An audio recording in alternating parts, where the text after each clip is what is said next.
فرمایا کہ ذکر اللہ سے اگر شوق میں ترقی اور حب الہی میں زیادتی ہو تو سمجھ لو کہ ذکر مقبول ہے.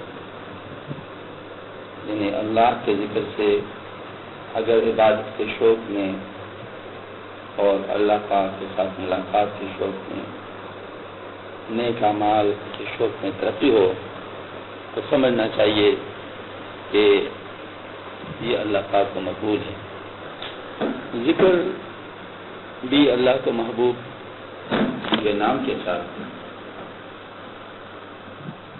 دل کے بند دروازے کھل جاتے ہیں، اور جو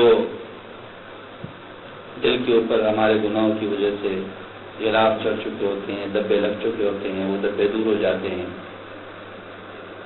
اس لیے جو اعمال خیر کے لیے دل کے اندر شوق نہیں ہوتا، کیونکہ گناہ کی وجہ سے دل کے اندر وہ شوق ختم ہو جاتا ہے، تو جب ذکر اللہ کی جاتی ہے تو ذکر اللہ کے ساتھ چونکہ دل جاتا ہے، اس لیے اللہ جل شانہ کی عبادت کا شوق بھی پیدا ہو جاتا ہے، اس میں ترقی ہو جاتی ہے، حب الہی میں ترقی ہو جاتی ہے. تو ظاہر ہے یہ ذکر اللہ کے اثر ہے، اور اللہ جل شانہ کے ہاں یہ قبول ہوا تبھی یہ فوائد حاصل ہوئے. لیکن آگے فرماتے ہیں ذکر اس واسطے مقصود نہیں کہ اس پر کیفیات اور حالات کا ترتب ہے، بلکہ محض اس لیے مقصود ہے کہ بندہ کے ذکر سے حق تعالیٰ اس کو یاد کرتے ہیں. عاشق کے لیے کیا یہ تھوڑی بات ہے کہ محبوب اس کو یاد کرے. یہ حضرت نے ایک آیت کریمہ کی طرف اشارہ کیا ہے جس میں آپ اللہ جل شانہ ارشاد فرماتے ہیں فاذکرونی اذکرکم واشکرونی ولا تکفرون، یعنی تم مجھے یاد کرو میں تمہیں یاد رکھوں. بہت بڑی بات ہے. اگر کوئی چاہتا ہے کہ اللہ مجھے یاد کرے اور اللہ مجھے یاد رکھے تو وہ اللہ تعالیٰ کو یاد کرے، خود بخود اس کو یہ نعمت حاصل ہو جائے. پڑھ لیں سبحان اللہ وبحمدہ سبحان اللہ العظیم، سبحان اللہ وبحمدہ سبحان اللہ العظیم، سبحان اللہ وبحمدہ سبحان اللہ العظیم. ان کلمات کے بارے میں آپ صلی اللہ علیہ وسلم نے ارشاد فرمایا ہے کلمتان خفیفتان علی اللسان ثقیلتان فی المیزان حبیبتان الی الرحمن سبحان اللہ وبحمدہ سبحان اللہ العظیم. یہ دو کلمے ہیں جو زبان پر ہلکے ہیں اور میزان میں بھاری ہیں اور اللہ کو محبوب ہیں. وہ کون سے کلمات ہے؟ سبحان اللہ وبحمدہ سبحان اللہ العظیم. صوفیہ کے واقعات اس پر شاید عدل ہیں کہ ذکر اللہ ان کی غذا بن جاتا ہے اور غذائے جسمانی کا کام دیتا ہے، اور مشاہدہ ہے کہ ذکر اللہ کرنے والے کی غذائے جسمانی کم ہو جاتی ہے. ان ذکر اللہ میں مشغول ہونے سے پہلے جس قدر کی غذا تھی وہ کم ہو جاتی ہے، کیونکہ ذکر اللہ سے جسم کے بھی کچھ ضرورتیں پوری ہو جاتی ہیں، لہذا پھر جسم کو ان چیزوں کی ضرورت نہیں پڑتی تو پھر غذا خود بخود کم ہو جاتی ہے. ابتدا میں توجہ اللہ کا طریقہ فرمایا، توجہ اللہ کا طریقہ ابتدا یہی ہے کہ توجہ جسم کی جائے، یعنی پہلے اللہ کے نام کی طرف توجہ ہو، جسم کہتے ہیں اللہ اللہ اللہ، تو اللہ کے نام کی طرف توجہ ہو. پھر اس کے بعد دل کی طرف توجہ، کیونکہ وہ ذکر کرنے والا ہے تو دل کی طرف توجہ ہو کہ میرا دل ذکر کر رہا ہے. اور پھر مذکور کی طرف توجہ ہو کہ میں اللہ کو یاد کر رہا ہوں. زبان کا ذکر سے بند ہو جانا کبھی غائب قرب کی وجہ سے ہوتا ہے، کبھی ایسا بھی ہوتا ہے کہ غائب قرب کی وجہ سے زبان ذکر سے بند ہو جاتی ہے. اس لیے نظر کی حالت میں کوئی مسلمان اگر کلمہ نہ پڑھے تو اس سے بدگمان نہیں ہونا چاہیے. ممکن ہے کہ اس کی وجہ غائب قرب ہو. ایک دفعہ ایک بزرگ تھے تو حضرت مولانا گنگوئی رحمۃ اللہ علیہ کے خلیفہ تھے، بہت ذاکر شاعر تھے. جب فوت ہونے لگے تو لوگوں نے کلمہ کی تلقین کی تو وہ خاموش تھے، بس آسمان کی طرف دیکھتے. تو ایک شخص جو ان کا بہت زیادہ قریبی تھا وہ پہنچ گیا. لوگوں نے ان سے شکایت کی کہ حضرت آپ کی تلقین کر لے، معاملہ تو یہ ہم تو بڑے گھبرا گئے. تو انہیں آپ دیکھے حضرت کیا حال ہے؟ تو انہوں نے کہا کہ ان لوگوں کو آپ روک دیں، یہ مجھے مسمہ سے اسم کی طرف لا رہے ہیں، یہ لوگ مجھے مسمہ سے اسم کی طرف لا رہے ہیں۔ تو پھر انہوں نے جو ہے نا وہ سب کو روک دیا کہ برا چلن وہ اچھی ہر وقت اپنے ایک جیسا حالت نہیں ہوتی، تو آپ لوگ چھوڑ دیں، مطلب آپ لوگ کام ہو گیا۔ حضرت کا اپنا مقام سوچا، فرمایا عشاق ہر وقت نماز کی حالت نہیں، ارشاد فرمایا عشاق نماز کے بعد دوسری نماز کے فکر وہ انتظار میں رہتے ہیں، اور حدیث شریف میں کہ نماز کے انتظار میں لگا رہنے والا نمازی نہیں، اس لیے عشاق ہر وقت نمازی میں ہوتے ہیں۔ سفر میں الحمدللہ یہ چیز بہت حاصل ہو جاتی ہے، اس سفر میں انسان کو فکر ہوتی ہے کہ میں دوسری نماز نہ پڑھوں گا، کیسے پڑھوں گا، نماز اس کے لیے وضو بھی تیار رکھتا ہے، تو ظاہر ہے تو بالکل وہی چیز ہے، نماز کے انتظار میں ہوتے تو نماز ہی کیا رکھتے ہیں۔ فرمایا عمل شوق باقی رکھ کر کرنا چاہیے، میں ان اللہ حتیٰ تملو، یعنی عمل شوق باقی رکھ کر کرو، اتنا عمل نہ کرو کہ سارا شوق ایک دم سے پورا کرو۔ عبادت تحمل کے موافق کرو، تحمل سے زیادہ نہ کرو، یعنی اگر تحمل سے زیادہ کرو گے تو اس کو کہتے ہیں نا یعنی اعراض کی صورت ہو جائے گی، جس سے انسان اکتا جاتا ہے، اور اگر شوق کو باقی رکھ کر کیا جائے نا تو وہ پھر ٹھیک ہے، وہ شوق کی حالت میں، اس لیے اپنی حیثیت کے مطابق اور اپنے طبیعت کو دیکھ کر، نشاط کو دیکھ کر اس پر عمل کرنا چاہیے۔ ایک تو ضروری عمال ہوتے ہیں نا، ان کو تو بے شک دل چاہے نہ چاہے ان کو کرنا ہوتا ہے، جیسے نماز ہے اور ضروری تلاوت ہے، اس طرح جو ہے جو معاملات ہیں ان کو ہر حالت میں، لیکن باقی جو اعمال ہیں اس میں بعض لوگ جو ہے نا وہ کہتے ہیں میں بہت زیادہ کر لوں، لیکن بہت زیادہ کرنے سے پھر جو ہے نا وہ دل کے وہ بے چینی سی آ جاتی ہے، تو حضرت نے ان کے لیے فرمایا کہ کچھ شوق باقی رکھ کر عمل کرنے چاہیے۔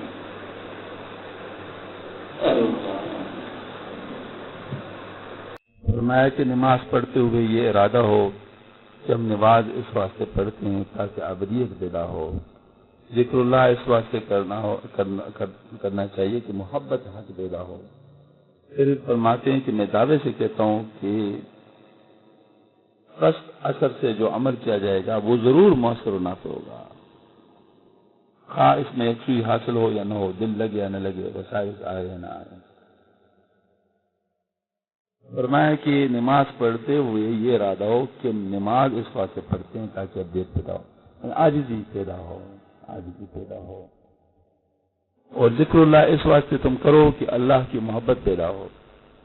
یہ نیت یہ کر لو، ارادہ یہ کر لو، تو پھر فرمایا کہ خود بخود صحیح بات کی طرف چل پڑو گے، وہ عاجزی خود بخود پیدا ہو جائے گی اور وہ محبت حق خود بخود پیدا ہو جائے گا۔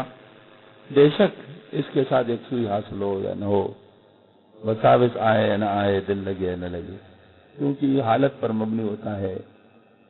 بعض لوگ بڑے مصروف ہوتے ہیں، خصوص ذہنی کام کرنے والے بعض لوگ ایسے ہوتے ہیں نا، کسی حالت میں بھی وہ فارغ نہیں ہوتے، تو ایسے لوگوں کو اس درجے کی یکسوئی حاصل ہو ہی نہیں سکتی۔ بعض فارغ لوگوں کو بہت جلدی یکسوئی حاصل ہو جاتی، وہ سمجھتے ہیں ماشاءاللہ ہم تو بڑے بزرگ بن گئے۔ آج وہ ان کی حالت کے مطابق ہے، کیونکہ وہ حال فارغ ہے، ظاہر ان کا کوئی مسئلہ نہیں، لیکن ایک شخص مسلسل مسئلوں میں لگا ہوا ہے اور ہر چیز میں یعنی گھسا ہوا ہے، ٹھیک کام ہے، دین کی کام ہے، لیکن ظاہر اس میں مصروفیت ہے، تو ان کو اس درجے کی یکسوئی نہیں ہو سکتی۔ ان کی یکسوئی یہی ہے جو لگے ہوئے ہیں نا، بس یہی ان کی یکسوئی ہے، لگے ہوئے تبھی تو ہے کہ ان کی فکر ہے، وہ فکر ان کی عملی ہے کہ وہ ان کے عمل پہ چھا گیا ہے، لہٰذا وہ محسوس نہیں ہو رہا، تو ان کو اپنی یکسوئی محسوس تو نہیں ہوگی، لیکن ہوگی تو صحیح، کیونکہ تمام چیزوں سے کاٹ کے ان کو جو لگا رہی ہے تو ساری یکسوئی پہ ہے۔ تو اگر ایک انسان ہے ٹیلے والا ہے، اب ٹیلا ایک جگہ پہ کھڑا کر کے اب نماز کے لے جاتے ہیں تو اس کو یکسوئی کیسے حاصل ہو سکتی ہے؟ بیچارے کے ساتھ تو یہی فکر ہو کہ میں ٹیلا کوئی نہ لے جائے، لیکن ظاہر وہ نماز اس حالت میں جب پڑھے گا، وہ نماز ان لوگوں کی نمازوں سے بہت بڑھیا ہوگا جو بالکل فارغ ہیں۔ فرمایا کہ مداومت و مواظبت کے معنی یہ نہیں کہ ہر وقت اس میں لگا رہے، بلکہ اس کا مطلب یہ ہے کہ جس وقت عمل کا مقرر ہے اس وقت وہ عمل کرے، اب مثال کے طور پر نہیں کہ تو تلاوت کے اوپر دوام حاصل ہو جائے تو کیا ہر وقت کوئی تلاوت کر سکتا؟ ظاہر کبھی کھانا کھائے گا، کبھی سوئے گا، کبھی دفتر جائے گا، کبھی اور کام کرے گا، یہ تو نہیں ہو سکتا کہ وہ مسلسل تلاوت کرے۔ تو یہ تو ہو سکتا ہے کہ جس وقت اس کا معمول مقرر ہے اس وقت اس معمول کے علاوہ اور کچھ نہ کرے، تو ہم کہیں گے کہ اس کو دوام تلاوت حاصل ہے۔ ایک شخص سے ہم کہتے ہیں یہ نمازی ہے، تو ہر وقت نماز میں تھوڑا ہوتا ہے، لیکن اس کا مطلب یہ ہے کہ جب بھی نماز کا وقت آئے گا تو یہ اپنے آپ کو فارغ کر کے نماز میں لگ جائے گا۔ تو ہر شخص کا دوام مختلف ہے۔ اللہ تعالیٰ کا نام لینا ہی بڑی دولت ہے، اللہ تعالیٰ کا نام لینا ہی بڑی دولت ہے۔ یہ دولت ہر ایک کو حاصل نہیں ہوتی۔ ایک صورت کار نازل ہونے کی یہ ہے کہ خدا کا نام لینے کی توفیق کرو۔ فرمایا اگر کسی کو اللہ جل شانہ اپنا نام لینے کی توفیق عطا فرماتے ہیں تو اس پر وہ خوش ہونا چاہیے اس کو کہ اللہ نے مجھے یاد فرمایا ہے، مجھے اپنے نام لینے کی توفیق عطا فرمائی ہے۔ کیونکہ اللہ پاک جب ارادہ فرماتے تو انسان کو توفیق ہوتی ہے۔ اللہ جل شانہ نے اگر ہمیں ذکر کرنے کے لیے چن لیا اور ہم ذکر کرنے کے لیے بیٹھے تو یہی بڑی بات ہے کہ اللہ پاک نے ہمیں ذکر کے لیے بٹھا دیا۔ دیکھ الحمدللہ یہاں اللہ پاک نے ہمیں بٹھایا ہوا ہے، اس پر اللہ پاک کا ہمیں شکر ادا کرنا چاہیے۔ اللہ پاک کا لاکھ لاکھ شکر، اللہ جل شانہ نے ہمیں کام کے لیے چن لیا جس کی ہم سے کوئی حال نہیں۔ صحیح بات ہے، اپنے طور پر عرض کرتا ہوں کہ اس کا کم از کم نیا حال نہیں، لیکن اللہ جل شانہ کا کرم اور احسان پتہ نہیں کن سی دعا ہے اللہ پاک کو جو کرم ہوا ہے۔ اللہ پاک نے تمام چیزوں سے کاٹ اس کام کو کرنے کو فرما دیا اور اللہ کا نام لینے کی توفیق عطا فرمائی۔ بہت بڑی دولت ہے، اس میں شکر ادا کرنا چاہیے اور شکر کرنے کے لیے نعمت زیادہ ہو جاتی ہے۔ یہ نعمت اللہ تعالیٰ کی طرف سے بہت بڑی نعمت ہے، اللہ پاک کا شکر ہے۔ خدا نہ خواستہ اگر ہمارے دل پر پتھر پڑ جاتا اور ہم لوگ اللہ کا نام لینے کے کبھی وہ توفیق نہ ہوتی تو ہم کیا کرتے؟ اب بھی اللہ نہ چاہے، اللہ نہ کرے خدا نہ خواستہ اگر توفیق طلب کر دے تو کچھ بھی نہیں کر سکتے۔ اسی کا کرم ہے کہ اس نے اپنا نام لینے کی توفیق عطا فرمائی ہے۔ جس طرح کے ایک دفعہ کرنے کے بعد دوبارہ اس کی توفیق ہو جائے تو سمجھ لو کہ پہلے توفیق قبول ہو چکی ہے، یہ علامت قبول کی ہے، اور یہ استنباط وہ قطعی نہیں مگر ظاہر عادت اللہ اور وسعت رحمت اسی کو مقتضی ہے۔ بس تغلیب رجا میں یہ بہت نافع ہے جو کہ شرعاً معمول بھی ہے۔ لا يموت احدکم الا وهو بحسن الظن بھی، یعنی تم نے کسی کو اس وقت تک موت نہیں آنی چاہیے مگر اس حال میں کہ اللہ سے حسن ظن رکھتا ہو۔ فرمایا کہ اگر کوئی شخص ایک عمل کر لیتا ہے وہ اس کے بعد اس عمل کے کرنے کی دوبارہ توفیق ہو جاتی ہے تو پہلے کی قبولیت کی علامت ہے۔ پہلا قبول ہوا ہے تبھی اس کو دوسرے کی توفیق ہوئی ہے، اگر پہلے قبول نہ ہوتا تو یہ اس مقام کو ابھی کر ہی نہیں سکتا، مطلب ظاہر وہ پسند نہ ہوتا پھر دوبارہ توفیق ہی نہیں ملتی۔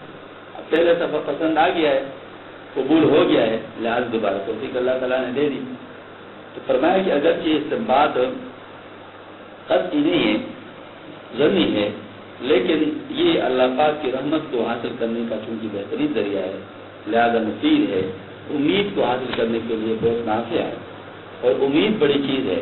فرمایا کہ چونکہ اللہ تعالیٰ یہ فرمایا ہے کہ آپ میں سے کسی شخص کو اس وقت تک موت نہیں آنی چاہیے جب تک وہ اللہ کے ساتھ اچھا گمان کرتا ہو، تو اللہ پاک کے ساتھ اچھا گمان کرنے کا چونکہ حکم ہے لہذا ہمیں بھی اللہ کے ساتھ ایسے ہی گمان رکھنا چاہیے۔ فرمایا کہ اللہ کی یاد کو اپنا مقصود اصلی بنا دو۔ فرمایا اللہ رسول کا مقصود ہے کہ تم اللہ کی یاد کو اپنا اصلی کام بنا دو اور سب کاموں کو اس کا تابع بنا دو۔ حدیث شریف میں لا یزال لسان کا رطبا من ذکر اللہ، اگر زبان سے ہر وقت اللہ اللہ کرنا یاد نہ رہے تو تسبیح یاد میں رکھو اور ریا کا خوف نہ کرو، کیونکہ ریا وہ ہے جو قصد ارادہ سے ہو اور بلا قصد وسوسہ ریا ہے، بس بلا قصد وسوسہ ریا ہے اور وسوسہ ریا نہیں ہوتا ہے۔ فرمایا کہ اللہ کے شان ہم سے ہی چاہتے ہیں کہ ہم ہر وقت اللہ کو یاد رکھیں اور اس کو اپنا مقصود اصلی بنائیں، اور باقی جو ہمارے کام ہے وہ اس کے لیے ہیں مثال کے طور پر اگر ہم دنیا کا کوئی کام کرتے ہیں تو اس لیے کرتے ہیں کہ ہمیں اتنی قوت حاصل ہو کہ ہم اللہ کو یاد کرنے کے لیے جی سکیں. یعنی مقصود اصلی ہمارے کیا جینے کا اللہ کو یاد رکھنا ہے. سبحان اللہ. تو باقی چیزیں تو اس کی تابع ہیں.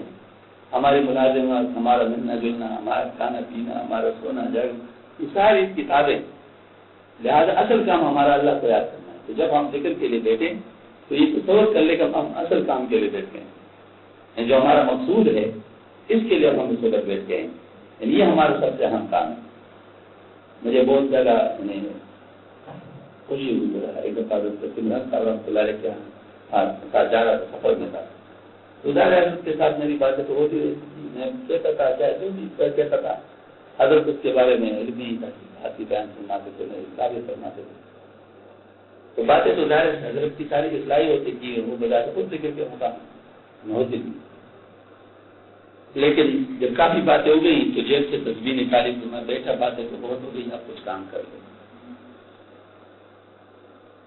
اب کچھ کام کر لو. کام کیا ہے؟ اللہ کو یاد کرنا، اللہ کا ذکر. کتنا پیارا مشغلہ ہے، کتنا پیارا مشغلہ ہے. فرمایا کہ اگر یہ آپ کو ہر وقت یاد نہیں رہتا تو تسبیح ہاتھ میں لے لو. سبحان اللہ. تو یاد ہو جائے گا. تسبیح کیا ہے؟ مذکر ہے. تسبیح کیا ہے؟ مذکر ہے، یاد کرنے والا ہے. جس کے ہاتھ میں تسبیح ہوگی کچھ نہ کچھ ذکر کی تسبیح ہو ہی جائے گی. میں اکثر کہا کرتا ہوں کہ کسی نے تسبیح خرید لی اور ایک دانے پہ اس نے کہہ دیا اللہ، اور پھر وہ گم ہو گیا، تو اس کا غم نہ کرے. یہ کام اس نے کر لیا ہے، اس کے بعد بے شک وہ باقی چیزیں بونس میں چل رہی. ایک دفعہ بھی اللہ کرنا اگر کسی کو یاد ہو، اگر یاد ہو جائے اور اللہ کو یاد کرے تو اس کے بعد تسبیح گم ہو جائے. کتنی کو ہوگی، 5 روپے 10 روپے 20 روپے 50 روپے جتنی کی بھی ہے، اللہ کے نام سے قیمتی نہیں ہے. تو اگر اللہ کا نام ایک دفعہ ہم نے اس سے لے لیا تو اس میں تو قیمت سے بہت زیادہ ادا کر لیا. اب اس کے بعد اگر گم ہو گئے تو دوسرا لے لو، دوسرا لے لو. جسٹ انویسٹمنٹ ہے. ہاں جی، دوسرا لے لو اور جس کا فکر نہ کرو، کیونکہ اس نے ہمیں بہت دیا ہے. تسبیح کے واقعی انسان کو یاد رہتا ہے، اللہ یاد رہتا ہے. تسبیح یہ بہت بڑی نعمت ہے. تو اس سے جو ہے نا فرمایا کہ اگر کوئی آپ کو ریاکار سمجھے تو ریا کی پرواہ نہ کرو، کیونکہ ریا انسان کے اپنے ارادے کا نام ہے. اگر اپنا ارادہ اور نیت ریا کا ہو تو پھر تو ریا ہے، اور اگر اپنا ارادہ اور نیت ریا کا نہیں ہے تو لوگ کے سمجھنے سے کیا ہوتا ہے. ہاں، تو وسوسہ ہے، ریا جو ہے ریا نہیں ہے. پھر مجھ سے وسوسہ آ جائے کہ وہ لوگ مجھے کیا سمجھیں گے.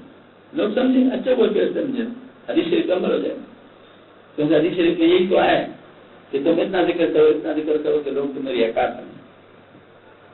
بس ٹھیک ہے، اگر لوگ اپنے ریاکار سمجھے تو حدیث شریف کا عمل ہو جائے گا. اور اگر طاقت سمجھ لے تو مزید دوسرے حدیث شریف کو بھی عمل ہو جائے گا. کہ وہ یہ ہے کہ تم اتنا ذکر کرو، اتنا ذکر کرو کہ لوگ تمہیں مجنون کہیں. ماشاء اللہ. لیکن نہ مجنون کہنے کی پرواہ کرنی چاہیے، نہ ریاکار کہلائے جانے کی پرواہ کرنا چاہیے. اللہ کو یاد کرنا چاہیے، اللہ کو یاد کرنا چاہیے. سبحان اللہ. ذکر رعائی ایک ٹمٹماتا ہوا چراغ ہے جو پرسرات سے پار کر دے گا. یہ حضرت حاجی صاحب رحمۃ اللہ علیہ کی ان سے ایک شخص نے کہا کہ فلاں شخص کیا سے ذکر کرتا ہے، فرمایا تجھ سے وہ اچھا. اس کا یہی ذکر کیا ایک ٹمٹماتا ہوا چراغ بن کر اسے پرسرات سے پار کر دے گا، اور تیرے پاس کوئی ٹمٹماتا ہوا چراغ بھی نہیں. تیری عادت تیری عبادت ہو گئی. یعنی چلے ریا سے بڑھتے بڑھتے عادت ہو گیا، عادت سے بڑھتے بڑھتے عبادت. اسی طریقے سے دیکھیں اگر کسی کو اگر کوئی ریا سے بھی ذکر کرتے تو کرنے دو، عادت ہو جائے گی. جب عادت ہو جائے گی تو کیا ہوگا؟ عبادت کی ہوگی، اس کے بعد عبادت ہو جائے گی. چھوڑنے کو بھی اچھا ذکر کرنے دو. یا اللہ، مقتدی کو تکثیر ذکر اولا ہے، تکثیر نوافل و کثرت تلاوت. فرمایا آج کل مقتدی کو تکثیر نوافل سے یکسوئی حاصل نہیں ہوتی، کیونکہ نماز میں متفرق اعمال ہے جن سے مقتدی کو تشدد یعنی انتشار ہوتا ہے، اور ذکر میں ایک ہی چیز ہے، اس لیے اس میں مقتدی کو جلدی یکسوئی حاصل ہو جاتی ہے. اور صوفیہ تفسیر ذکر کی تعلیم کر کے مقتدی کو تفسیر الصلاۃ کے قابل بناتے ہیں۔ چنانچہ انتہا میں بجائے ذکر شعور کے تفسیر نوافل اور کثرت تلاوت ہو جاتی ہے، اس کے بعد پھر اصل غذا کھانے کے قابل ہو جاتی ہے۔ اس سے پہلے دوا ہے، جب دوا اپنا کام کر جائے اور صحت حاصل ہو جائے تو پھر اس کے بعد غذا ہے، اور غذا پوری عمر کھانی پڑتی ہے، دوا تو اتنی عمر کا نہیں انی ہوتی ہے جتنی عمر کی اس کی ضرورت ہے، اور غذا جو ہے نا وہ تو ہر وقت کھانی پڑتی ہے، وہ تو اس کی ضرورت مستقل لیتی ہے۔ وہ فرمایا کہ پہلے تفسیری ذکر مفید ہے، تفسیری نوافل و کثرت تلاوت سے، اور پھر اس کے بعد پھر کثرت تلاوت اور تفسیری نوافل زیادہ بہتر ہے۔ لیکن جو ذکر ہے نفلی وہ بھی جو غذائی ہے، جیسے سبحان اللہ الحمد سبحان اللہ، یہ ہم جتنا بھی پڑھیں گے تو ظاہر اس میں بھی فرمایا ذکر حقیقی اور ہے اور صورت ذکر اور ہے۔ ذکر حقیقی سارے معاصی سے بچنے کو اور تمام عوامر کو بجانے میں کو مستلزم ہے۔ اصل میں ذکر حقیقی کیا ہے؟ ذکر حقیقی ہے اللہ کا یاد ہونا، اللہ کا یاد ہونا۔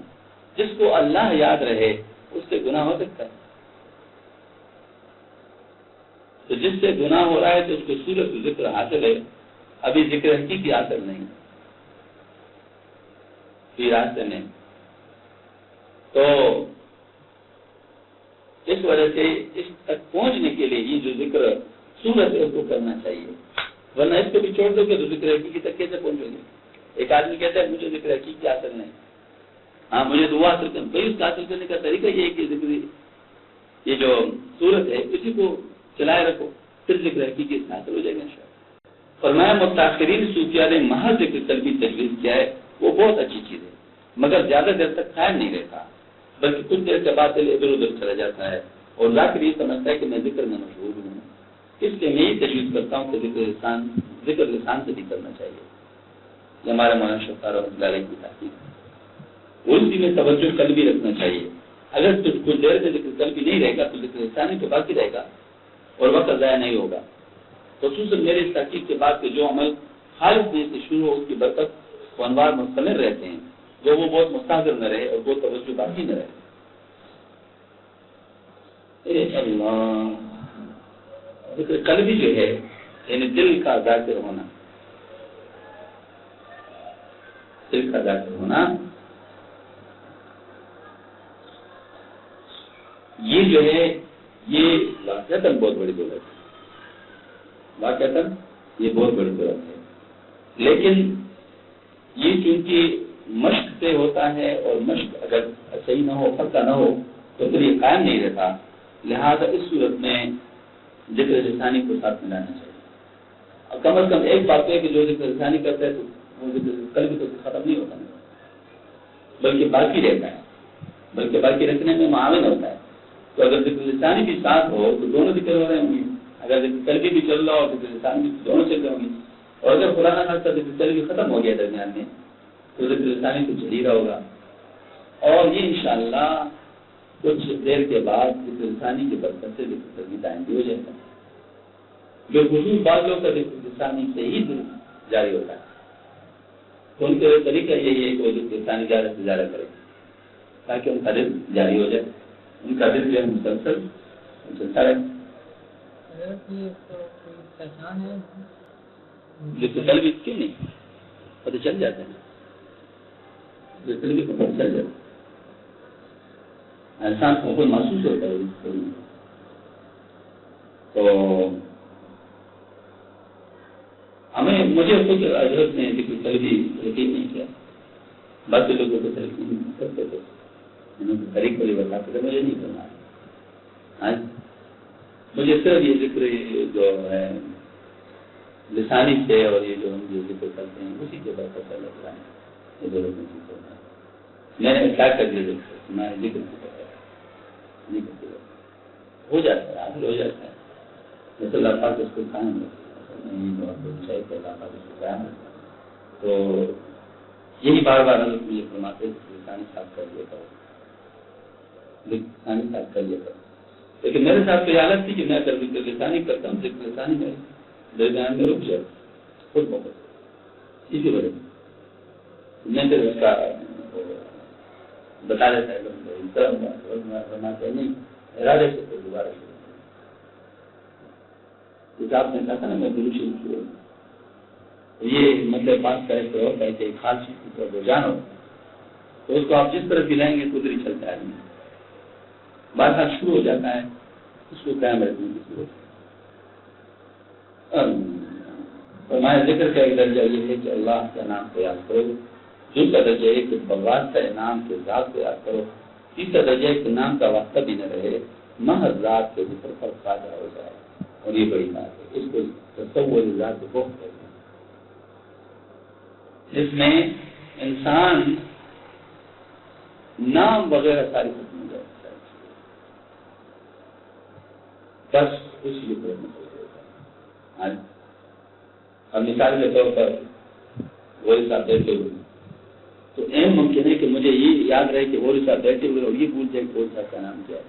اہم ممکن ہو جائے اسے تو پتہ کہ وہ صاحب کا بیٹھے ہوئے نام یاد نہ رہے، کوشش کروں کہ ان کا نام کیا ہے، ایسا ہو جاتا ہے.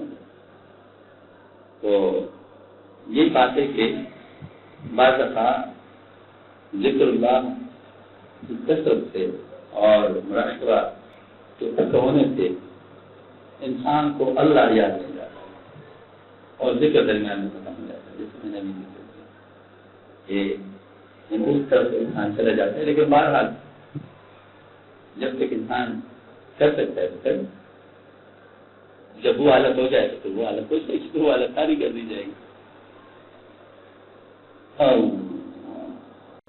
ماضی سے جو چیز روکے وہ ذکر اللہ ہے، چنانچہ جنت اور دوزخ کی یاد اگر معاصی سے روکے تو وہ بھی ذکر اللہ ہے.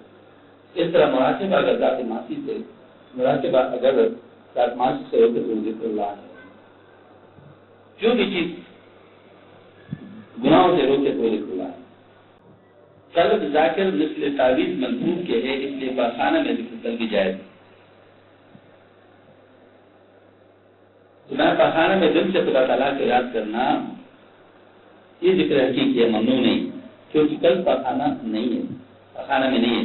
چنانچہ سوریہ کا کولے کے لطیفے قلب جسم سے باہر ہے، جھک جا رہا ہے. اور اگر کوئی تحقیق کو نہ مانے تو یوں کہہ لے کہ قلب ذاکر مثل تعویذ منسوخ ہے، اور تعویذ منسوخ کو پاخانہ میں لے جانا چاہیے تھے. اور وہ زبان بھی منسوخ ہے، مگر زبان سے ذکر جب بھی ہو سکتا ہے جب لبوں اور دانتوں کو لے سکتے اور جب دانتوں کو لے ہوگی تو زبان محسوس نہیں ہوگی. تو ذکر لسانی کو تو روکنا چاہیے پاخانہ کے اندر، لیکن ذکر قلبی کو نہ روکے، بلکہ بہت مفید ہے. کیسے مفید؟ کیونکہ پاخانہ کا جو مقام ہے تو شیاطین کرتا ہے. یہاں پہ بہت شیاطین گندی جگہ ہے، تو شیاطین کر جائے تو گندی چیزوں کی طرف انسان متوجہ ہو سکتا ہے. اگر اس وقت اس کا قلب ذاکر نہ ہو تو گندی چیزوں کی طرف متوجہ ہو سکتا ہے. تو اگر دل اللہ کی یاد نہ ہوگا تو وہ ادھر ہوگا ہی، ضرورت تو اس کی پوری ہوگی لیکن وہ ادھر نہیں ہوگا، وہ تو کہیں اور ہوگا، کیونکہ اس کا دل جہاں پر ہے وہ وہاں ہوگا. لہٰذا بے شک وہ ادھر دیکھا ہو لیکن وہ ادھر نہیں ہوگا، وہ تو وہاں ہوگا جہاں اس کا دل ہے، تو اس کا اللہ کے پاس ہے، لہٰذا وہ اللہ کے پاس ہے. کتنی بڑی بات ہے کل بات ہو جائے لیکن وہ وقت جو دل کو یقینی طور پر یعنی پنچ نہیں کر جگہ ہے وہاں سے بھی ہو جائے گا. لیکن کل بھی ایسی ضرورت ہے کہ انسان ہر جگہ اس کے ذریعے معمول ہو جاتا ہے، ہر جگہ گندی سے گندی جگہ کو، خراب سے خراب جگہ کو، یہ خود ہی ماحول ہے، کیونکہ ماحول خود اس کو اپنے ساتھ. اگر کسی کا دل اللہ میں لگا ہوا ہے تو وہ جہاں بھی جائے گا وہ اللہ کے ساتھ. ہمارے شیخ حضرت مولانا اشرف سے نصیحت کی درخواست فرمایا ہر جا کے باشی بخدا کا جہاں بھی ہو اللہ کے ساتھ ہو، جہاں بھی ہو اللہ کے ساتھ ہو. اور یہ تبھی ہو سکتا ہے کہ انسان کو ذکر کر جا سکے، کیونکہ جب اللہ کا یاد حاصل ہوگا، جب انسان اللہ کو یاد کر رہا ہوگا وہ اللہ کے ساتھ. تو یہی بہت بڑی بات ہے. یا اللہ ذکر ناجائز کب ہو جاتا ہے؟ فرمایا اگر ذکر سے کسی کو تکلیف ہونے لگی تو نہ زبان سے ذکر کر سکے نہ دھیان سے، جیسے کہ امراض جسمانیہ میں ایسا ہوتا ہے. اس لیے بعض دفعہ جو کہ دماغ کی وجہ سے دھیان سے تکلیف ہو جاتی ہے تو اس شخص کو اس حالت میں ذکر جائز نہیں تاکہ ذکر سے نہ سوچ ہو جائے.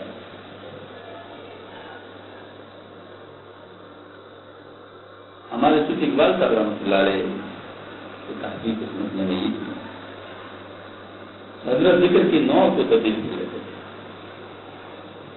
جس نوع کی ضرورت جس وقت ہوتی تھی اس وقت وہی ذکر کی ضرورت نہیں ہوتی. یہ انتہائی درجے کی کمال کی بات ہے. ایک شاعر تھے، وہ کسی طریقے سے بھی ذکر نہیں کر سکتے، نہ دل سے کر سکتے تھے نہ زبان سے کر سکتے تھے، کسی طریقے سے بھی اس کا ذکر نہیں کر سکتا. آج مشکلات. حضرت نے ان کو مالش کے ذریعے ذکر کروایا. مالش ایک اللہ کا بزرگوں کو انہیں طریقے سکھائے ہوتے ہیں. تو یہ کمال کی بات ہے. یعنی ہر چیز کا جو مناسب موقع ہے اس طرح کرنا. ایک سب کو ایک لاٹھی سے نہ آنا. ایک اناڑی آدمی سب کو ایک لاٹھی سے آنتا ہے. ہر ایک کے پاس آتا ہے، بس کتابوں کو وظیفے رٹے ہوتے ہیں. یہ وظیفہ کرو، یہ وظیفہ کرو، یہ وظیفہ کرو.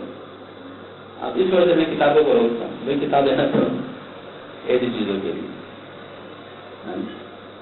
تو وجہ یہ ہے کہ کتابیں عام لوگوں کے لیے لکھی ہوئی ہوتی ہیں اور طبیعت کا اندازہ لگانا ایک مصنف کے لیے ناممکن ہے. سارے لوگوں کا طبیعت کا اندازہ لگانا یہ تو ایک تجربے اور آپس میں تعلق کی وجہ سے ہو سکتا ہے. اس وجہ سے میڈیکل کی کتابوں میں اصول تو بیان کیے جا سکتے ہیں، باقاعدہ ہر شخص کا علاج اس میں نہیں دیا جا سکتا.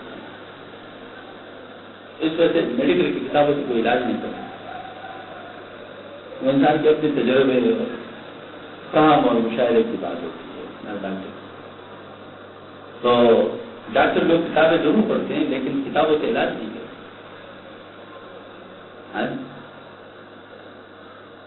وہ ایک صاحب حکیمت خان کا رشتے دار ہے، ان کا نام میں بھول رہا ہوں، بہت بڑے تھے. تو ایک مین صاحبہ سخت زکام میں مبتلا تھی. تو حکیم کا مدد میں تھے تو وہ آئی تو وہ مسلسل چھینتے مسلسل چھینتے. وہ جب آئی تو بیٹی حکیم پر کسی اور مریض کا مقصد علاج کر رہے. جب وہ فارغ ہو گئے تو ان سے کہا بھائی نے کہا ہم کیا ہے کہتے وہ تو آتے ہی مجھے اندازہ ہو گیا تھا کہ آپ کو مرض کیا ہے. تو میں اسی کا سوچ رہا تھا کہ آپ کے لیے کیا کروں. بہرحال اس وقت میرے پاس آپ کا علاج نہیں کھلائیں. تو جب وہ کل آئے تو سرکنڈا کی جو قلم ہے وغیرہ ہوتی نا اس کو لے کے نا اس کے ساتھ ایک نائلون کا تار سامان باندھا ہوا تھا. تو اس کے ناک میں اس کو لے کر تو پیش کیا تو اس کے ساتھ ایک بال لمبا سا نکلا. تو اس کے بعد انہوں نے کہا جی ہم نے کہا پھر میں آپ کے ماتھے میں پروال ہو گیا تھا. میں کہا یہ کتابوں میں تو نہیں لکھا ہے لیکن تجربے سے ایسا ہو جاتا ہے. تو اس سے پھر مسلسل اریٹیشن ہوتی ہے. الرجی اصل میں allergy is reaction of the body toward some thing. وہ بال جو میں خود اس کا الحمدللہ مجھے تجربہ ہو گیا کہ مجھے جب چھینکیں آتی ہے نا تو میں ناک کو اچھی طرح دھو لیتا ہوں. کوئی اس میں ایسی چیز ایلیمنٹ ہوتی ہے جس سے وہ ناک کو مسلسل اریٹیشن ہو رہی ہوتی ہے. اگر اس چیز کو دور کیا جائے تو اریٹیشن ختم ہو جاتی ہے. تو وائرل اگر ہو تو زیادہ بات ہے وہ تو پھر اس کو آپ دور نہیں کرتے. وائرس پہ آپ کو کوئی کنٹرول نہیں. بہت زیادہ ہو جائے تاکہ وائرل ڈرین ہوتا رہے، وائرس ڈرین ہوتا رہے، جلدی ختم ہو جائے. تو ساتھ ساتھ پیدا ہوتا ہے تو اس کو ساتھ ساتھ آپ ڈرین بھی کریں. جیسے آنکھوں کی بیماری جب آ جاتی ہے نا وہ زور ہو جاتی ہے تو اس کا بھی علاج ہے کہ ہر وقت آنکھوں کو دھوتے رہیں. بالکل تازہ فریش واٹر سے آپ اس کو دھوتے رہیں. تو اگر وہ 7 دنوں میں ٹھیک ہونا ہوتا ہے، 2 دنوں میں ٹھیک ہو جاتا ہے. یعنی یہ وائرس کا بھی ڈرین کرنا ہوتا ہے. اور الرجی کا یہ ہے کہ جس چیز سے الرجی اس کو دور کر لو. تو اگر وہ کوئی ماحول میں چیز ہے اس کو زیادہ آپ کچھ نہیں کرنا، وہ تو پھر یہ کہ اس ماحول سے ہٹ جائیں. لیکن ماحول میں نہیں، آپ کے ناک میں کوئی چیز سنا ہو، ناک سے اس چیز کو دور کر لو تو ختم ہو جائے. بعد اب کوئی چیز اس طرح اڑ کے آ جاتی، وہ بیٹھ جاتی ناک، اس کو چھینکتے آنے لگتی ہے.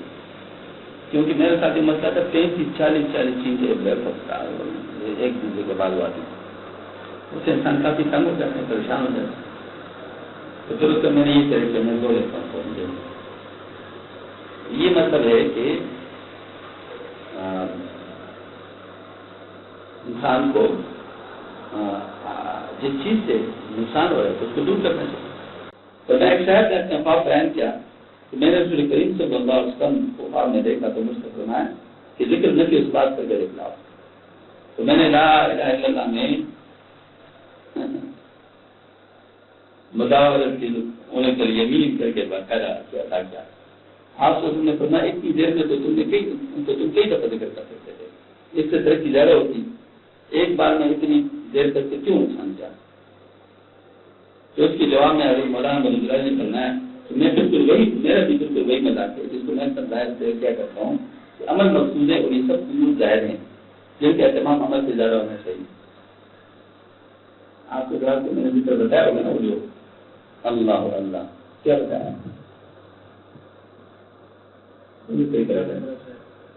وہ تو ہے، لیکن ذکر کرنے کا طریقہ ہم کیا بتائے؟ کہاں سے آپ کر بتائیں؟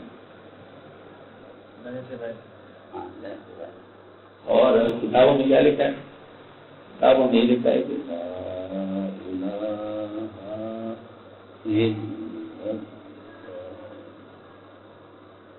اس طریقے سے تمام لگایا اس کے بعد اس کو بلاتے ہیں. ٹھیک ہے نا؟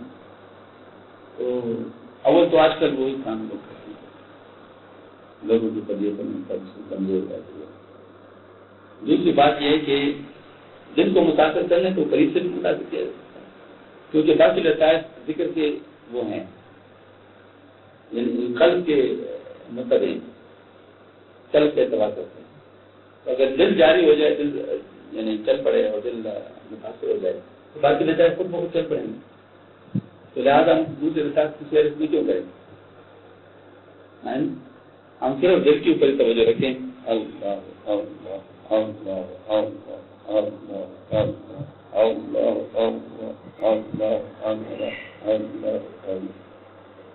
دل سے ضرب لگ رہی، اب دل متاثر ہو جائے گا تو لطیف روح تک بھی پہنچ جائے گا، پھر تک بھی پہنچ جائے گا. فائدہ جلدی ہونے لگتا ہے، طبیعت ان کے فائدہ ہوتا ہے، لیکن ان کا فائدہ جلدی ہونے لگتا ہے. تو اس میں بھی یہی ہے کہ یہ چیزیں حضرت کی سامنے کی کبھی مطلب جائے یہ چیزیں کبھی تو فائدہ جلدی ہو جائے. ویسے بھی ہر وقت ایک طریقہ نہیں چلتا، وقت کے ساتھ بدلتی رہتی چیزیں. ارشاد فرماتے ہیں طاعات کی یاد کرنے سے مقصود یہ ہے کہ خدا تعالیٰ کی نعمتوں کا شکر ادا کرو تاکہ شکر سے تعلق منعم قریب ہو.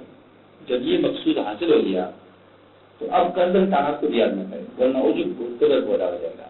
انبیاء علیہ السلام سے کمال یہ ہے کہ وہ اللہ تعالیٰ کی یاد کو مقصود بذات بنا دیتے، ذکر ذات کو مقصود نہیں بنا دیتے. اور یہی حکمت آپ سے سہو کی کہ حضور صلی اللہ علیہ وسلم کو جو سہو ہوا ہے تو حق تعالیٰ کی طرف توجہ کامل کرنے سے ہوا. اس وقت آپ کی توجہ نماز کی طرف نہیں بلکہ نماز سے اعلیٰ چیز کی طرف، یعنی حق تعالیٰ کی طرف. میں آپ کو یاد کر دیتا ہوں ذکر کے بارے میں آپ سے کر لیا نا کہ ذکر میں زبان بند ہو جاتی ہے اور اللہ کی یاد تو ذکر میں کوئی چیز آپ سے چل جائے. نماز میں اگر اسی کے ہو گئی تو نماز میں سب ہو گئے نہیں ہونا، نماز میں سب ہو جائے گا، لیکن یہ سب جو ہے تو ظاہر سب ہو جائے گا. ہم لوگ اگر اصل کی طرف ہوتا ہے نا، مثال کے طور پر نماز میں دکان یاد آ گیا، نماز میں قرض یاد آ گیا، نماز میں اولاد یاد آ گیا، نماز میں کوئی اور کام، تو وہ نماز سے خارج چیز ہوتی ہے اور وہ نماز سے اونچی چیز نہیں ہوتی، اس سے ہمیں تو نقصان ہو جاتا ہے. لیکن آپ صلی اللہ علیہ وسلم کے چاہو جو ہے نا وہ اللہ جل شانہ کی یاد میں منہمک ہونا ہوتا تھا، تو وہ ظاہر ہے نماز کی اعلیٰ چیز ہے، تو وہ جو ہے نا اس میں شریک طور پہ اس سے لکھا اگل لیتے تھے.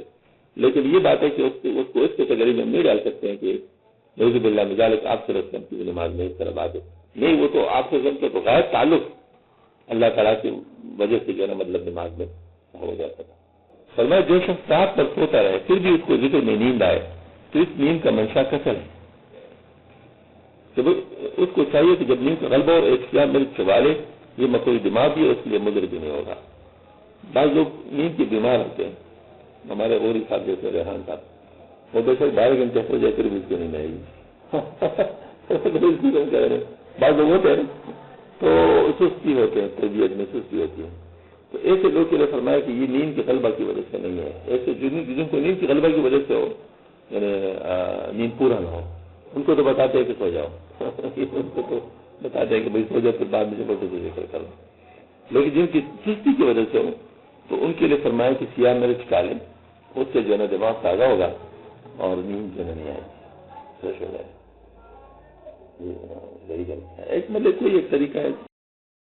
فرمایا نماز کا وقت تنگ ہو گیا تو لازم ہے کہ فرائض واجبات پر اکتفا کیا جائے اور سنن کو حذف کیا جائے. اس وقت اختصار ہی مطلوب ہے. بہت سارے لوگ طلوع آفتاب سے پہلے اٹھ جاتے ہیں مگر نہ ہونے کی وجہ سے نماز کو قضا کر دیتے ہیں. ان کی تو نیت ہی دیر میں بنتی ہے کہ جاننے والے اس میں ایک رکعت بھی پڑھ لے. بعض لوگ شکی مزاج ہوتے ہیں نا، تو وہ جو ہے نا وہ نیت ہی اتنے دیر میں باندھتے ہیں کہ وہ آدمی اس طرح چلا تھا. ایسی صورت میں وضو میں بھی اختیار کرنا چاہیے، صرف فرائض کا اکتفا کرے. اور اس وقت جو ہے نماز میں بھی جس ثنا نہ پڑے اور پھر فاتحہ محض 3 آیتیں تو پڑھ کر ایک دفعہ سبحان رب العظیم سبحان رب الاعلیٰ اس پر اکتفا کر کے ذرا مطلب جلدی نماز کو پورا کر لیں. کم از کم نماز تو ہو جائے. مطلب یہ تو نہ ہو کہ بس وہ نماز کو اچھی کر رہے کہ نیت سے نماز ہی خراب، وہ نماز ہی رہ جائے. فرمایا کہ عبادت صرف نفل پڑھنے کا نام نہیں، دوستوں کی دلجوئی کے ساتھ باتیں کرنا بھی عبادت ہے. مطلب یہ ہے کہ بعض لوگ خوش مزاج ہوتے ہیں نا، وہ کسی کی پرواہ نہیں کرتے، وہ بس لگے ہوتے ہیں اذکار میں. تو دوستوں کے ساتھ وہ جو ہے نا مطلب دوستوں سے مراد یہ گپ شپ نہیں، ان کی دلجوئی ان کی صفائی یہ مطلوب ہو. تو ایسی صورت میں فرمایا کہ یہ بات کی عبادت بن جاتی ہے. ہم لوگوں کے لیے تو ذرا مشکل یہ ہوتی ہے کہ ہم تو اسی میں لگے رہتے ہیں، ہماری عبادت ہی نہ ہوتی ہے، ہماری عبادت ہی نہیں ہوتی. ہم تو کہتے ہیں کوئی میرا پہلا ہو، گپ شپ ہو، اسی میں ہمارا وقت گزرتا ہے. تو ہم لوگوں کے لیے کوئی بات نہیں فرما رہے، تو ان لوگوں کے لیے فرما رہے تھے جو کہ اس طرح مصروف ہوتے تھے. تو میں جمعہ اور عید کے دن اثر اس نیت سے لگانا کہ ہم عمل لامیہ کو اچھے لگے، یہ بھی عبادت ہے. عبادت نہیں کرنی چاہیے جس میں کچھ مشقت بھی ہو، البتہ اس قدر زیادہ نہیں ہونی چاہیے جو تحمل سے زیادہ ہو جائے، جس سے دل اکتا جائے. بلکہ امامت میں تو مبتدیوں کے لحاظ سے اختصار بھی کرنا چاہیے، اور تنہا نماز اگر کسی کے طویل ہو تو بہتر ہے. جو نفس پر تنہا نماز میں اتنی تطویل کرے لیکن اتنی بھی نہ کرے کہ جو نفس پر زیادہ شاق ہو، جس کو نبھانا ممکن نہ رہے. غرض نہ انقد ہو نہ انحد ہو، یعنی اختصار ہو. الحمد رکل ہو اللہ، جس میں الحمد کا تو الف لے لے گیا اور ضالین کا نون، اور کل اللہ کا کاف اور احد کی دال، اور انحد میں انتی کا کلمہ یعنی بے حد. سمجھے کہ افراد و تفریح دونوں معیوب ہیں. نہ تو بہت زیادہ لمبا کرنا چاہیے نہ بہت زیادہ مختصر کرنا چاہیے، بس معتدل. بالخصوص سفر میں انسان کو یاد رکھنا چاہیے، طریقہ سیکھنا چاہیے کہ نماز مختصر کیسے پڑھی جاتی ہے. اب گاڑی آپ کی چھوٹ رہی ہے اور آپ لمبی نماز پڑھنے لگے بزرگی کا، آپ کو ہیضہ ہو گیا تو پھر تو بعد میں پچھتاتے رہیں گے وہ یہ گاڑی تو چھوٹ گئی. بزرگوں کے واقعات دیکھے ہوتے ہیں نا کہ ان کے لیے گاڑی رک رہی، خدا کے بندے تم ان کی طرح ہو یا نہ ہو، آپ کے ساتھ ضروری تو نہیں کہ آپ کے ساتھ یہ معاملہ ہو جائے، کسی کا ساتھ ہوگا نا. ہم لوگ کی شریعت نے اگر کوئی رخصت دی ہے تو اس کے اوپر کیوں نہ عمل کرے. خصوص اور پختگی کے لیے ضرورت ہے کہ ہرگز کسی وقت بے فکر نہ ہو، اوقات اور نفس کی نگرانی رکھے. یہ اصل میں ایک بڑی بات حضرت نے بیان فرمائی، اللہ تعالیٰ کرے کہ ہم سمجھ آ جائے. ایک تو یہ بات ہے کہ انسان اپنے وقت کا خیال رکھے، وقت ضائع نہیں ہونا چاہیے. دوسری بات یہ کہ اپنے نفس کا خیال رکھے کہ میں کس لیے کام کر رہا ہوں. اپنی نیت کا جو ہے نا وہ خیال رکھے کہ میرے نفس جو ہے نا کسی اور اپنے نفع کی چیز میں تو نہیں لگا ہوا. احتساب جب یہ ساتھ ساتھ ہو کہ وقت کا بھی خیال ہو اور عمل کا بھی احتساب ہو تو پھر اس میں رسوخ اور پختگی آ جائے گا عمل میں. مثلا نمازی کو دے رہے ہم اگر نماز کا ہم جو ہے نا خیال رکھیں کہ ہم جو ہے نا مطلب وقت کا خیال رکھے ضائع نہ ہو, اس میں جو نوافل پڑھ سکتے ہیں ہم اس کو پڑھے, اور جو ہم اس سے جو تہجد ہے یا اوادین ہے یا اس طرح. اور دوسری طرف یہ بات ہے کہ اس عمل کی بھی نگرانی رکھے, اس سے سستی اور غفلت نہ کرے کہ نماز ہماری خراب نہ ہو جائے. بعض دفعہ ایسا ہوتا ہے کہ ایک انسان وضو کر لیتا ہے اچھی طرح, وقت فارغ کر لیتا ہے, لیکن جب نماز کے لیے کھڑا ہو جائے تو شیطان اس سے پھر نماز میں سستی کرواتا ہے اور ذہن اس کا ادھر ادھر لے جاتا ہے, اور مطلب یہ کہ غرض یہ کہ نماز اس کا خراب کرنے کی کوشش کرتا ہے. تو جب انسان نے وضو کر لیا, اتنی تکلیف اٹھائی, تو پھر تھوڑی دیر اور بھی ذرا محنت کر لو, نماز بھی بہتر کر لے, ٹھیک ہے نا. مطلب خواہ جو ہے کیوں آدمی سستی کرے اس میں. تو جب یہ دو چیزیں جمع ہو جائے گی تو پھر ماشاءاللہ اعمال میں رسول آ جائے گا, پختگی آ جائے گی, وہ عمل پھر خراب نہیں ہوگا, وہ ہوتا رہے گا. فرمائے جو مقصود اصلی ہے رضا و قرب, اس کے حصول میں ذکر و صلاۃ کو زیادہ داخل ہے بنسبت مطالعہ کتب کی. مطالعہ کتب مقصود بالغیر ہے, گولزت مطالعے ہی میں زیادہ ہو, اور ذکر صلاۃ مقصود ہے. مقصود بالغیر بقدر ضرورت ہونا چاہیے, اور مقصود بالذات مستقلا. یہ ساری خرابی شوق اور ذوق کے مقصود کو سمجھنے کی ہے, اور یہی غلطی ہے. ظاہر ہے کہ چٹنی میں جتنا لطف ہے غذا میں نہیں, مگر جزء بدن اور بدل ما تخلل غذائی بنتی ہے. اسی وجہ سے بہت بڑی تحقیق دان پھر میرے ساتھ خود یہ بات ہونے لگی تھی, تو پھر میں نے الحمدللہ اپنے آپ کو کنٹرول کیا. نعتوں کی طرف بہت زیادہ میرا رجحان ہو گیا تھا نا, تو یکدم خیال ہو گیا کہیں میں شوق میں تو مبتلا نہیں ہوا. مقصود جو ہے وہ کہیں مجھ سے شوق سے نہیں رہا. میں مثال کے چھوٹے دروشے بھی پڑھ سکتا تھا, دروشے بھی پڑھ سکتا ہوں, اس کا ذکر بھی کر سکتا ہوں, اس میں نفل بھی پڑھ سکتا ہوں, اس میں قرآن پاک کی تلاوت بھی کر سکتا ہوں. اب اگر مجھے اس پر لے کے ساری رات میں نعتیں سنتا رہا تو یہ تو میرے شوق کی تباہ ہو گیا نا, اصل میں نہیں نا. تو اس پر میں نے پھر کنٹرول کر لیا الحمدللہ. جب میری نیت نعت سننے کی ہوتی میں ذکر شروع کر لیتا ہے, درود شریف پڑھنا شروع کر لیتا. میں نے کہا نفس کو تھوڑا سا تنبیہ بھی ہو جائے, اور خواہ جو ہے نا وہ شوق کے لیے کام نہ کرے, بلکہ مقصد کو سامنے رکھ کر کام کرے. نعت اس لیے کہ آپ کو آپ اسلام پر درود شریف پڑھنے کی توفیق ہو جائے اور حضور سے ان کی محبت آپ کو اثر ہو جائے. اس لیے نا صرف جو وہ تو نہیں ہے نا کہ وہ بیداری کے لیے تو نہیں ہے. تو یہ جو چیز ہے اس کی مثال ہے چٹنی کی. اگر میں یہ فرمایا کہ اس کی مثال ہے چٹنی کی. چٹنی کے ساتھ غذا جو ہضم بھی بن جاتی ہے اور ذرا مطلب مزہ بھی اس میں آ جاتا ہے, تو انسان کھا لیتا ہے ذرا طریقے سے. لیکن اگر چٹنی ہو تو پھر کیا ہو, پھر تو غذا نہ ہو تو پھر تو مقصود ختم ہو گیا. تو یہ جو ہے نا اس چیز کے بارے میں عموماً اپنا احتساب آدمی نہیں کرتا تھا, اس میں بہت سارا اوقات میں لگا دیتا. آپ نے دیکھا ہے کہ لوگ 27 کی رات کو بھی بعض دفعہ ان چیزوں میں سارا استعمال کرتے. تقریر ہو رہی تھی اور نعتخوانی ہو رہی تھی, اور اس قسم کے جو نا وہ لمبے چھوڑے القاب و اداب اور ساری چیزیں ہوتی ہیں. مجھے عبادت کی رات ہے, عبادت اس میں نہیں ہوتی, اس میں صرف یہ چیزیں ہوتی. تو یہ چیزیں تو مقصود بالغیر ہے, اس لیے تو آپ کو اس کے لیے تیار ہونا ہے تاکہ آپ کام کریں. یہ کام 26 کو کر لو, 27 کو فارغ کر لو, 28 کو پھر بے شک یہ کام کر لو تو 29 کو فارغ کر لو. مطلب یہ ہے کہ ذہن سازی پہلے کر لو, بلکہ بہتر یہ کہ آخری اشیاء سے پہلے چیز ساری ہونی چاہیے تاکہ شوق و ذوق بڑھ جائے, اور پھر آخری اشیاء میں کام ہی ہو. اس میں پھر ان چیزوں کی طرف وہ نہیں ہونا چاہیے, ورنہ عموماً جو ہے نا وہ یہ ہے کہ اس میں لوگ لگ جاتے, نتیجے تک جو ہے نا وہ سارا اوقات. فرمایا کہ فکر مقصود بالغیر ہے اور ذکر مقصود بالذات ہے. یہ دونوں استغراق کا افضل ہے, اس لیے استغراق میں ترقی نہیں اور ان میں ترقی ہے. فکر جو ہے کیا ہے, فکر سے آپ کو ذکر نصیب ہوتا ہے. مطلب یوں سمجھ لیجئے کہ آپ فکر کریں گے اپنے اوقات کا تو آپ کو ذکر عمل نصیب ہوگا نا. تو فکر مقصود بالغیر ہے اور ذکر کیا ہے, مقصود بالذات ہے. یا کوئی بھی عمل لے لیں آپ, ذکر سے مراد مطلب یہاں پر کوئی بھی عمل ہے, کوئی بھی عمل لے لو, نماز کو لے لو, زکوٰۃ کو لے لو، حج کو لے لو، یا خدمت خلق کو لے لو، یہ سب چیزیں جو ہے نا وہ یہ اعمال ہیں. اب اعمال جو ہے نا مقصود بذات ہیں، ان سے جو ہے نا آپ کی ترقی ہوتی ہے مثل سے براہ راست، اور اس کی فکر کرنا کہ یہ چیزیں ہو جائیں. تو میں جو جاگنا نہیں چاہے تاجد کے لیے اس کے پاس ذکر جان نہ کرے، اور جو جاگنا چاہتے ہیں کہ بات کر کے دل جان کی جائے. آپ کے ساتھ تعلق کی ذکر کیا جائے، آپ کے جاگنا چاہے نہ جاگنا چاہے. حضور سے تم کا نام مبارک سن کر درود نہ پڑے آپ نے شخص کو بددعا کی.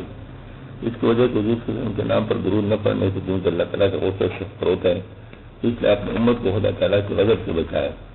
اس وجہ اس بددعا کی شفقت نے کہ خود غلط مقاصد میں تو مشقت موجود اجر ہے، طریق میں نہیں.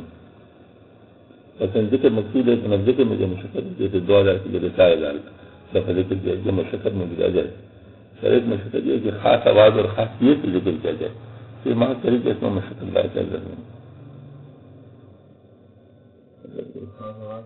چلو یہ جیسے ہم ضرب کا خاص طریقہ کرتے ہیں تو اس میں تو ثواب بھی ہم نہیں سمجھتے، ان طرح سے طے کر لیتے ہیں اس میں تو آپ کے لیے سنتے ہیں.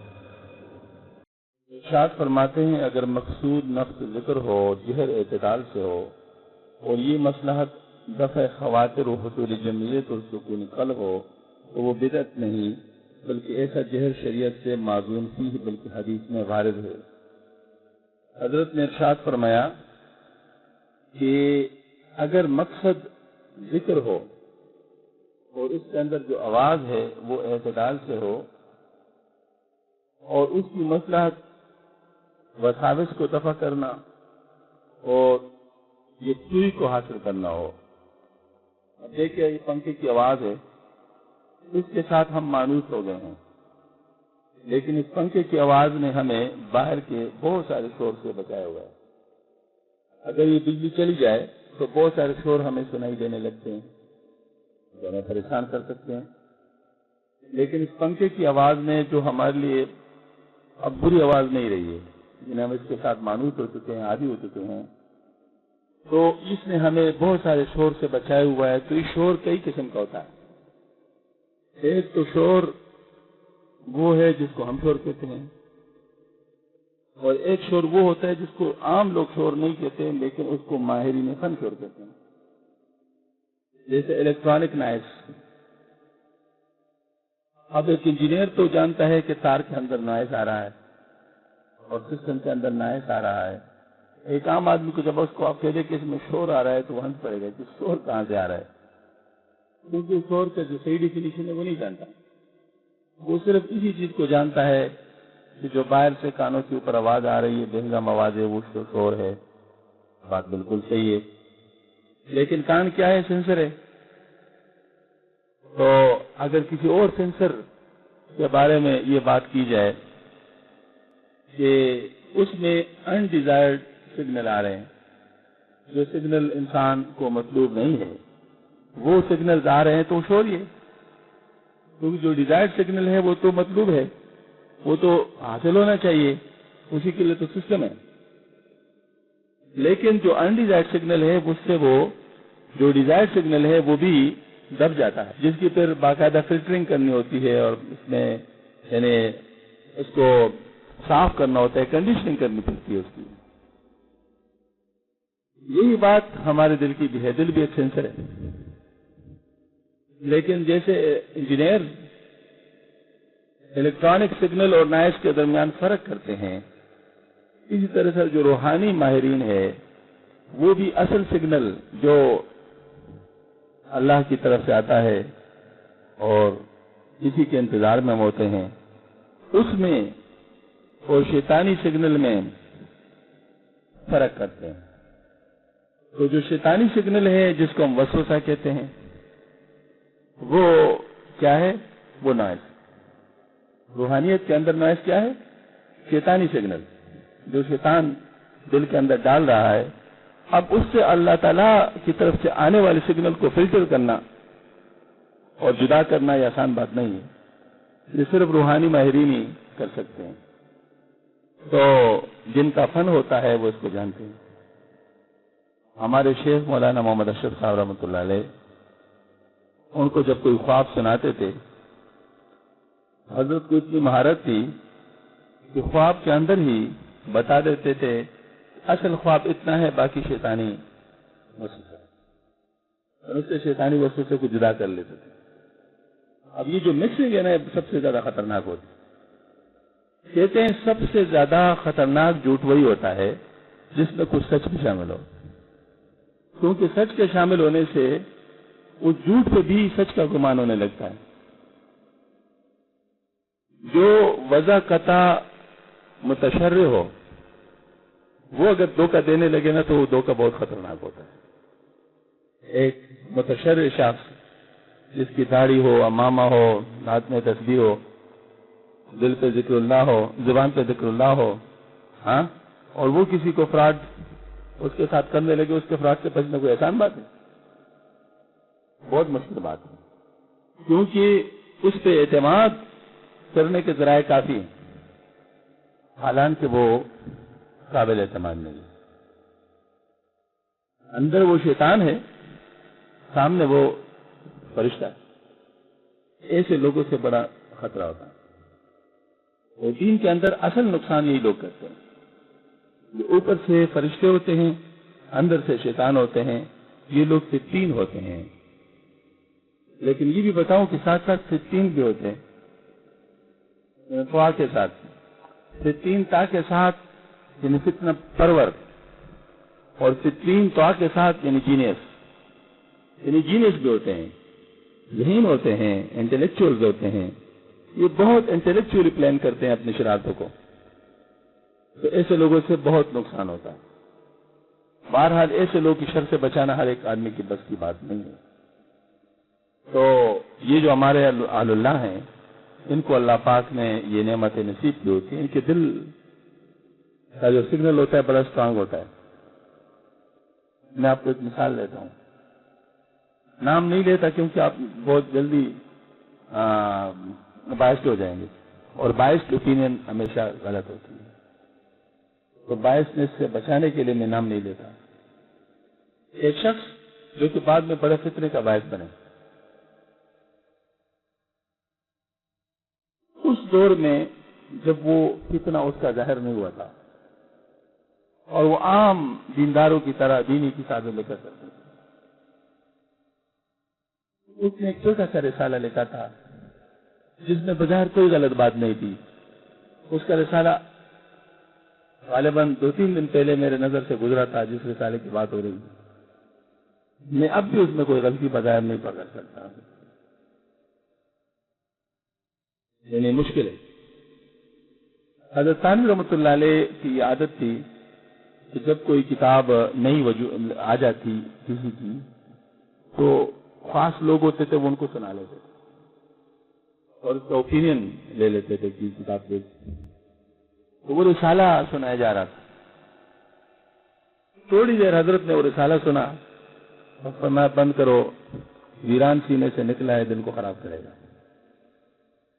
اس کے بعد حضرت نے بیان کرنا، ہاں اس وقت کسی کے تصور میں بھی نہیں ہو سکتا کہ آدمی کہاں جانے والا ہے اور کس طرف جانے والا ہے۔ آج وہ ایک بہت بڑے فتنے کا بانی بنا۔ حضرت ثانوی رحمۃ اللہ علیہ نے اس وقت ان کے بارے میں فرمایا۔ یہی بات مرزا غلام احمد قادیانی کا جو خلیفہ جو تھا حکیم نور الدین، ان کے ساتھ ہوئی۔ وہ بھی بڑی جینیس آدمی تھے، بڑے بڑے علماء سے اس نے علم حاصل کیا تھا۔ ان کو بھی جو آخر میں جو جن کے ساتھ تھے، اس نے ان سے کہا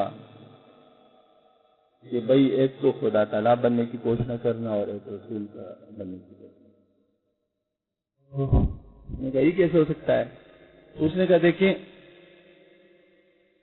جو آدمی اپنے ساتھ اختلاف کو برداشت نہیں کرتا وہ پیغمبری کے مسلک پہ بیٹھنا چاہتا ہے، کیونکہ پیغمبر کے ساتھ اختلاف نہیں ہو سکتا، پیغمبر کے ساتھ اختلاف نہیں ہو سکتا۔ تو اور ساری باتوں کے جاننے کا دعویٰ تو صرف اللہ ہی کر سکتا، تو کبھی بھی یہ دعویٰ نہ کرو۔ اور لوگوں سے کہا کہ یار یہ فتنہ بننے والے ہیں، اور وہی ہوا۔ بڑے بڑے علماء پہ اعتراض کرتے تھے کہ اس میں یہ غلطی ہے، اس میں یہ غلطی ہے۔ آخر میں مرزا غلام احمد قادیانی سے کہا کہ انت رسول اللہ، اشہد انت رسول اللہ، اور اس کو ایمان لایا اور بس ختم۔ تو یہ بات میں عرض کر رہا ہوں کہ شیطانی سگنل کو روحانی سگنل سے، یعنی اللہ کے سگنل سے علیحدہ کرنا یہ آسان بات نہیں ہے۔ تو جن کو اللہ پاک نے یہ نعمت عطا فرمائی ہوتی ہے ان کی ذمہ داری ہوتی ہے کہ وہ اس کام کو بہت سے بھی کرے۔ بات چلی تھی ذکر جہل، ذکر جہل جو ہے یہ نوائز سے اگر کاٹنے کے لیے ہو تو پھر ضروری ہے، پھر تو مفید ہے،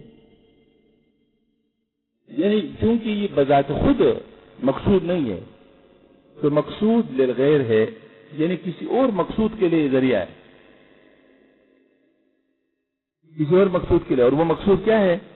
وہ مقصود ذکر سے دل کا متاثر ہونا ہے، کیونکہ دل کو بھلی آواز اچھی لگتی ہے، دل کو بھلی آواز اچھی لگتی ہے، اور ضرب سے دل متاثر ہوتا ہے۔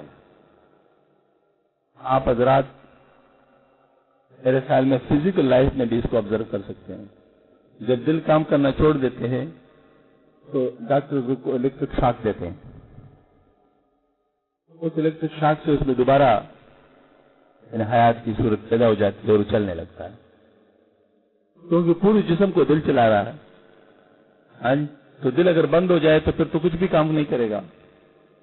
تو وہ جو سگنل درمیان میں گیپ آ گیا، اس کو دوبارہ اس گیپ کو فل کرنے کے لیے الیکٹرک شاک دیتے ہیں۔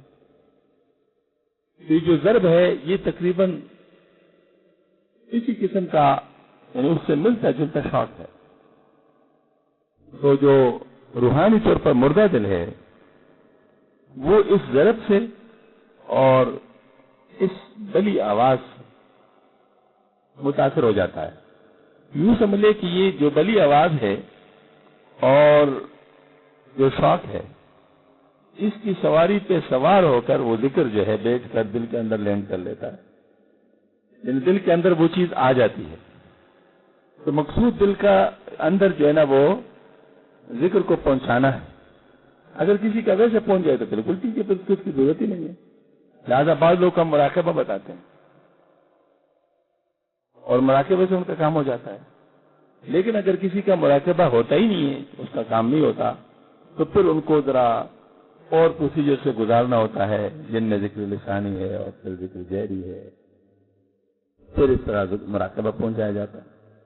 ہمارے ایک ساتھی ہیں آسٹریلیا میں اکثر اس کا ذکر کرتا ہوں، وہ مجھے اس نے یہی بات بتائی کہ میرا دل ذکر کر رہا تھا پاکستان میں، اور یہاں جو ہے نا میں آیا ہوں تو اب جو ہے نا وہ نہیں چل رہا۔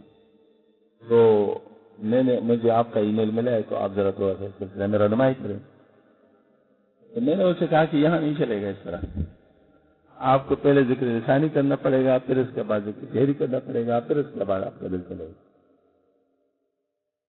تو وہی ہوا، جب اس نے ذکر لسانی شروع کیا 20 دن اس نے کیا تھا کہ اس نے کہا کہ میرا دل چل پڑا۔ میں نے کہا نہیں، ابھی چلا نہیں ہے، ابھی صرف چلتا ہوا نظر آ رہا ہے، صرف ابھی اسٹیبل نہیں ہے، ابھی آپ کو کچھ مزید کام کرنا پڑے گا، ذکر لسانی بھی پورا کرنا پڑے گا، پھر ذکر جہری بھی کرنا پڑے گا۔ ذکر جہری بھی اس نے شروع کیا،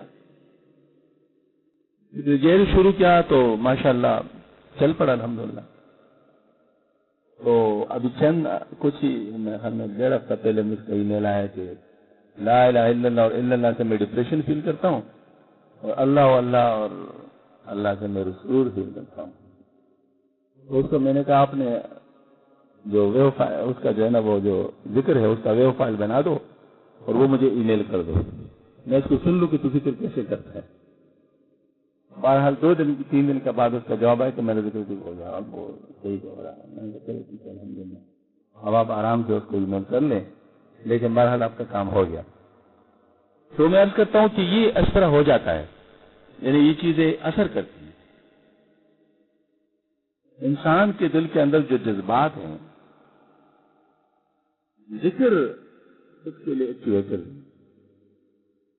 ذکر مراقبہ شغل یہ کیا کر جائیں، اور اس کے ذریعے دل کے اندر کے جذبات کو کنٹرول کیا جاتا ہے۔ اور ایک دفعہ مغل آباد میں ذکر کر رہے تھے تو ایک بوڑھا بابا تھے، اس کو حال ہو گیا، حال تاری ہو جاتا ہے لوگوں کو، کمزور لوگوں کو ہو جاتا ہے۔ بعض لوگ بڑے اس کو بزرگی سمجھتے ہیں، حالانکہ کی کمزوری کی علامت ہے۔ حال کا جلدی طاری ہونا جو ہے کمزوری کی علامت ہے۔ طاقتور لوگوں کو جلدی حال طاری نہیں ہوتا کیونکہ وہ اسٹیبل ہوتے ہیں۔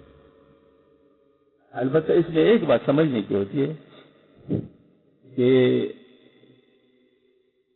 آبشار کے نیچے تو پہلوان بھی نہیں کر سکتا۔ اگر آبشار ہو اس کے نیچے تو پہلوان بھی نہیں کر سکتا۔ اور تنکا چلو پر پانی میں بھی چل پڑتا ہے، تیرنے لگتا ہے، تو تنکا بھی بہا اور پہلوان بھی بہا، لیکن پہلوان کے بہنے اور بات ہے اور تنکے کا بہن اور بات ہے، ٹھیک ہے نا؟ تو بعض دفعہ حال ہی اتنا تیز ہوتا ہے کہ وہ بڑے بڑے لوگوں کو لٹا دیتا ہے، وہ الگ بات ہوتا ہے۔ اور بعض دفعہ حال تو اتنا نہیں ہوتا لیکن آدمی کمزور ہوتا ہے۔